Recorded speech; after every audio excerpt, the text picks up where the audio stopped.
Wow, that was pretty special, Frank, that heavyweight fight. It certainly was exciting. I mean, he obviously come to fight Larchie, and Larchie had a good record, you know, going into that fight. We never made any bones about that. The only loss he had on his record was he had to pull out of a fight for an injury caused in the fight. And he, as I say, he came to fight. Far be it from me to tell you your business, but have you got an option on Latte? No, I'm not. I'm in the Daniel Dubois business. I've told you that at the beginning. You know, that was a fight at the end of the day. They're good, in some ways they're good fights. You know, he got clipped a couple of times and he'll learn from that. You know, there was a few mistakes there. You know, when the guy, I thought, you know, when he was complaining about being hit low, as soon as he came out firing, didn't he? And normally it's the other way round. He jumps on him, and as I said to Daniel afterwards, that's what you should have been doing. But he, you know, he's a decent. I mean, he's a decent heavyweight we fought, and it's another notch on his belt. More importantly, it's a learning fight. It's a fight that he'll learn from. He's not an idiot. He got caught a couple of times. He's shown he's got a good chin. The fella's knocked a few over, and at the end of the day, he did what he does, which is to stop the man. I wasn't being mischievous about Latte, Frank, but my thinking on it was, well, a very good yardstick tonight. Would you use that yardstick against one of your other heavyweights potentially? Absolutely. You know, he comes to fight, and why wouldn't we? Why wouldn't we? You know, and people would buy into that. You know, I mean, he didn't come to sit on the floor, did he, Lance? No, he fancied the job. Yes. There's no doubt about that. Maybe he fancied it a bit too much, actually. Unfortunately, that's how it looks at one stage. But you know, having said that, that's what heavyweight boxing's all about. You know, these are big men. They're big lumps. You know, one punch can turn a fight just like that. And you know, and no one can say that we're looking for soft touches with Daniel. Not at all. You know, he's still a young man. I've already said a million times, only had 7 senior amateur bouts and what he's had as a pro. And that is very, you know, it's not massive experience for a man his age. And yet you are intent on putting this fight together with Joe Joyce. It will happen. I mean, there's no doubt that. We're going to have a press conference in the week and we're announcing what's happening with our 3 heavyweights. Give us a little clue then, Frank. It may be on Wednesday, it may be on Thursday, the press conference. You saw that coming a mile off, didn't you? Steve, the public surely are going to get so involved in this now because we have Nathan Gorman, Dubois tonight, and Big Joe, you know, all lovable guys as well, incidentally. So we're just getting Dubois on the edges of the public's vision. They're just starting to see Dubois. They're just starting to understand Dubois. Joe Joyce is one fight away from plugging back into where he was in 2016. Gorman gets thrown in the mix. I don't know what the plans are for that July show, but if all 3 of them fought in separate fights, it's bingo, bingo, bingo. And what's happening? Joe Joyce is something's about when people watch Joe Joyce, they look at him, they see how big he is, and they see how he talks, and they see the medal. And when they watch Dubois, they see him hit people on the chin and go down. What's not to like?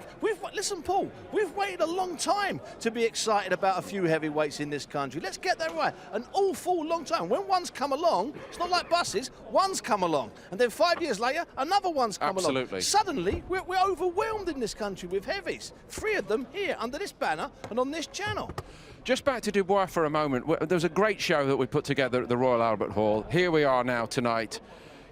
What is now the SSE Arena, but you know, between the 2 venues, as an example, a public darling like Frank Bruno, he basically had a residency for a long period in his career at the Royal Albert Hall and in this hall. Bruno fought here 16 times, actually. So would your plan with Dubois and Joyce, both London boys, remember, be to let them have the floor here and build this, you know, the big crowd in the capital for them, Frank? 13th of July at the O2, which is in London. That's what's happening. And we'll be announcing the details of our 3 heavyweights who will fight on that show. And do you feel you need to do a little bit with them as personalities, not as boxers, because we can see the talent? And Joe Joyce, we believe, should have won the Olympic gold medal and didn't. That we know they've got the quality, but in terms of selling them beyond the industry of boxing to the wider public, how do you go about that? Well, it's like any fighter coming through. You want to be, you know, they watch, the public are watching box. It's very important that after a fight they have an interview, so people can hear him. They want to hear the guy's voice. What's he sound like? You know, how is he? All those things are. It's a collective effort between TV, us, and in general media to make that happen. You know, Daniel, I think, has captured the public's imagination already. Joe Joyce, you know, he won the silver medal on terrestrial TV. Everybody knows who he is. And Nathan's coming through. Nathan's got a great personality. Of course, it's a building process. But what you got to remember, I think that was Daniel's 11th fight. It's the 11th fight. You know, that's like nothing, is it? As far as a fight, especially at his age, as a heavyweight. You know, 21 years of age, 11 fights. I mean, that's unusual. Is it part of the strategy, do you think, even before you put them together, that you will put them on the same show? Would that help, do you think? Yeah, it's all going to be part of it. I mean, that's what the 13th of July is going to be about. It's going to be about our heavyweight night, and I'm looking forward to it. I think it's going to be a fantastic night, and these guys are exciting. Yeah. In their each, and they're all different individuals. And what the three of them have got, the three of them all have self-belief. They all think they're the best. They really do think they've got the beating of the, you know, each thinks they've got the beating of the other two and probably others.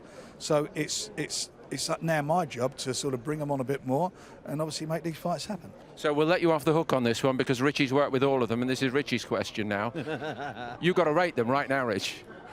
Well, I mean, with Dubois and Joe Joyce, most people that I speak to, and myself included, I think if Dubois doesn't get it done within 4 rounds, then the tide turns and it will probably go to Joyce, because Joyce is a 10 and 12 round fighter, and probably Daniel isn't quite at that stage yet because of his age and his experience.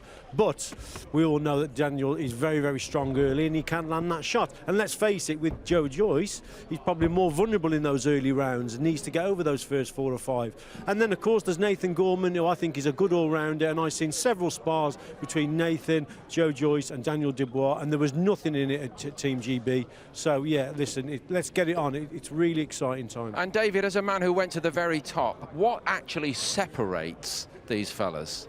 When the big testing moments come? At the moment, I think experience. I think the most experienced of the three is Joyce, and a big factor in the whole mix of the three of them, I believe, is Adam Booth.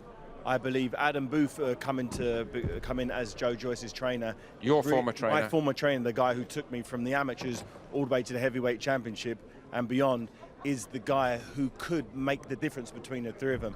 So Abel Sanchez, his old coach, who he's no longer with, had him walking forward without moving his head, whereas Adam Booth is very, very adamant that his fighters have a very good defense. And if there's one criticism of Joe Joyce, is his lack of head movement, whereas Adam Booth solely focuses on punch evasion and counter punching, which I think Joe could really use. Frank, how did that part of this come together, Joyce and Booth? Did Booth volunteer for it? I've got no idea. I mean, his management team, Sam and the other Adam, they decided that's what they wanted to do. They decided they want to be basing themselves over here. Abel Sanchez is a good fighter. You've also got to remember, it's very difficult when a guy's been a pro for, you know, for many, many years, as Joe Joyce has been. I think he was 31 when he turned pro, wasn't he? That's right. 31, and suddenly he's into the program. So you're going from fighting 4-rounders to suddenly fighting, you know, 10s and 12 rounds. So it's a big culture shock for him. So it's, you know, he's got to learn very quickly, as he said himself. He wants to be fighting for world titles really quickly because he's 33 years of age. That's what Adams. That's what he's got to do. That's what he's got to do. He's got to try and see if he can do that. And Joe's a good fighter, as we all know. But I think these two youngsters, I think they're excellent fighters as well. And I think they've both got good trainers. I think both of them. I think, you know, Ricky Hatton's is no slouch. He's been there himself and done it. Yeah. And I think Martin Bowers is doing a really good job with Daniel. He's done everything that's been asked of him. This fight tonight was became a bit of a bang out at the end, or a bang up, but it was what it was. And as I say, hopefully he will, and I'm quite sure he will learn from it. Frank, these are all great problems to have. A lot of other people would wish they had problems like that.